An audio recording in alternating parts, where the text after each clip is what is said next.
Pemirsa, KPK periksa ex-direktur pelayanan haji luar negeri Kementerian Agama Subhan Khalid terkait kasus dugaan korupsi kuota haji 2024.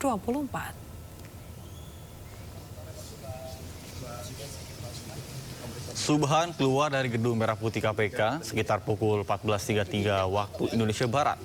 Dirinya enggan menjawab sejumlah pertanyaan yang dilontarkan awak media kepadanya. Bahkan seperti biasanya, pada pihak yang menentukan pembangunan kota tambahan 20.000 menjadi masing-masing 50% untuk haji reguler khusus hingga jumlah pertanyaan yang diberikan oleh tim penyidik. Diketahui Subhan tiba di gedung Merah Putih KPK sekitar pukul 8.39 waktu Indonesia Barat sehingga diperkirakan yang bersangkutan diperiksa hampir 6 jam.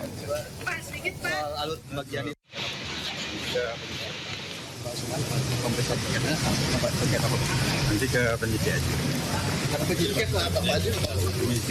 Pak, ada berapa pertanyaan Pak dari penyidik Pak?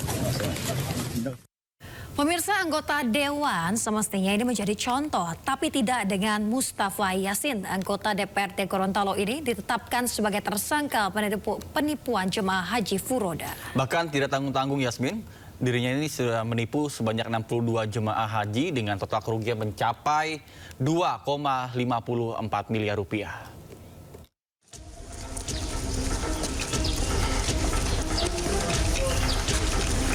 Mustafa Yasin, oknum anggota DPRD Provinsi Gorontalo, ditetapkan tersangka melakukan penipuan pemberangkatan haji furoda sejak tahun 2017. Tak tanggung-tanggung, sebanyak 62 jemaah haji ditipu oleh oknum anggota DPRD Gorontalo dengan iming-imingan haji furoda yang murah. Sebelumnya pelaku memberangkatkan para jemaah haji furoda hanya dengan menggunakan visa kerja bukan visa haji. Kasus ini terungkap lantaran adanya laporan dari calon jamaah haji yang gagal menunaikan ibadah haji yang difasilitasi travel pelaku. Sementara itu, total kerugian yang dialami para jamaah haji furoda ini berjumlah 2,54 miliar rupiah. Kasusnya adalah penipuan, penggelapan, dan melanggar pasal 120, 121, Undang-Undang Nomor 8 Tahun 2019 tentang penyelenggaraan haji. Ancaman hukuman 6 tahun, denda 6 miliar. Untuk mempertanggungjawabkan perbuatannya, pelaku terancam hukuman 6 tahun penjara dan denda 6 miliar rupiah. Dari Gorontalo, Nur Faizil Hasan, iNews melaporkan. Pemirsa, Menko Polhukam 2019 hingga 2024 Mahfud MD menyoroti kasus sengketa lahan yang melibatkan Wakil Presiden ke-10 dan 12 Yusuf Kala. Menurutnya JK menjadi korban modus mafia tanah. Jompalang. Itu penjualikan kan? Iya, penjualikan. Penjualikan. Masa penjualikan punya tanah seluas ini? Betul. Ya kan? Jadi itu kebohongan dari rekayasa macam-macam permainan liput. Wakil Presiden Republik Indonesia ke-10 dan 12 Yusuf Kala geram setelah aset lahan miliknya seluas 16 hektar di Jalan Metro Tanjung Bunga, Tamalate, Kota Makassar, Sulawesi Selatan dikuasai mafia tanah. Menko Polhukam 2019 hingga 2024 Mahfud MD pun turut menyoroti kasus ini. Menurutnya JK menjadi korban dari mafia tanah. Lebih jauh dirinya menilai modus yang dilakukan oleh mafia tanah umum dilakukan untuk menguasai tanah seseorang.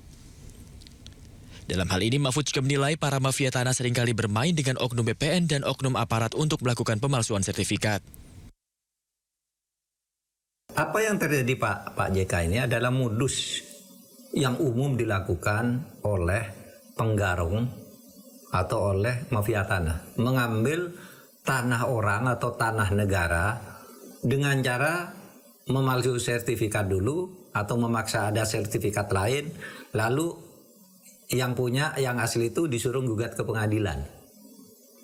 Sama kan dengan Pak JK, dia punya tanah, udah beli. Ya, 35 tahun lalu 35 katanya. tahun sudah beli, dia punya sertifikat, disuruh jaga ke orang. Lalu orang yang disuruh jaga ini disuruh jual, iya kan? Padahal dia tidak punya atas tanah itu. Lalu diketahui bahwa itu punya Pak JK, tidak boleh dijual, tapi sertifikatnya udah keluar, dijual oleh orang ini. Nah, gimana cara menjual? Main dengan BPN, main dengan aparat, main dengan apa, keluarlah sertifikat. Lalu disuruh menggugat kan? Pak JK sebagai korban suruh menggugat. Lalu dia tidak merasa menjual, kok suruh menggugat orang lain yang tidak punya hak. Menjual suruh menggugat. Nanti kalau menggugat ke pengadilan kalah. Sebelumnya, Wakil Presiden Republik Indonesia ke-10 dan 12 Yusuf Kala geram setelah aset lahan miliknya seluas 16 hektar di kota Makassar, Sulawesi Selatan dikuasai mafia tanah. Jikapun mengklaim tanah tersebut telah dibeli secara sah sejak 35 tahun lalu. Dari Jakarta, Tim Liputan, A-News melaporkan. Pemirsa, Kejaksaan Negeri Lombok Timur tetapkan 2 tersangka baru dalam kasus pengadaan Chromebook di Dinas Pendidikan dan Kebudayaan Lombok Timur. Total tersangka berjumlah 6 orang dan mereka terancam hukuman pidana paling lama 20 tahun penjara.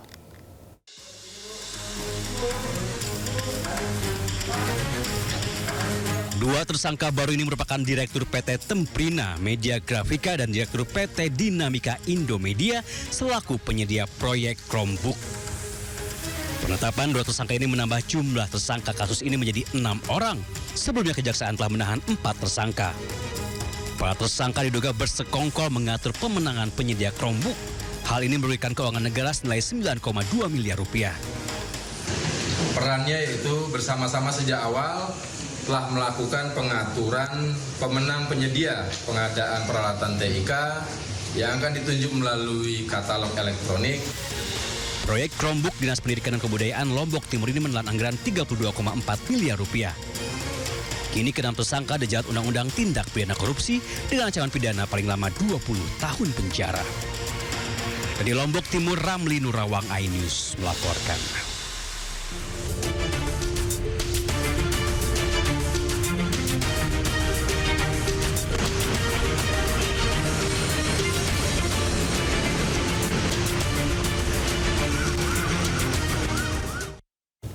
Pemirsa, selanjutnya kami ajak Anda mengetahui pantauan lalu lintas hari ini di sejumlah wilayah melalui pantauan CCTV Korlantas Polri. Kita akan bergabung dengan Brigadir Treslinda di studio NTMC Polri. Baik, selamat pagi Brigadir Treslinda. Bagaimana pantauan lalu lintas dari tempat Anda melaporkan dari sejumlah titik di wilayah? Kita ke informasi berikutnya, pemirsa. Setelah geledah ruang kerja dan rumah dinas Bupati Ponorogo Sugiri Sancoko, KPK kembali geledah rumah yang diduga dijadikan tempat transaksi suap mutasi pejabat di Pemkab Ponorogo. KPK geledah rumah kontrakan milik Eli Widodo, adik kandung Bupati Ponorogo di Desa Ngunut, Kecamatan Babadan, Ponorogo. Rumah diduga dikerap menjadikan tempat transaksi suap mutasi pejabat di Pemkab Ponorogo. 1 koper dan 1 kardus berisi barang bukti pun turut disita oleh KPK. Sebelumnya KPK menetapkan 4 tersangka atas OTT di Ponorogo, salah satunya adalah Bupati Ponorogo Sugiri Sancoko.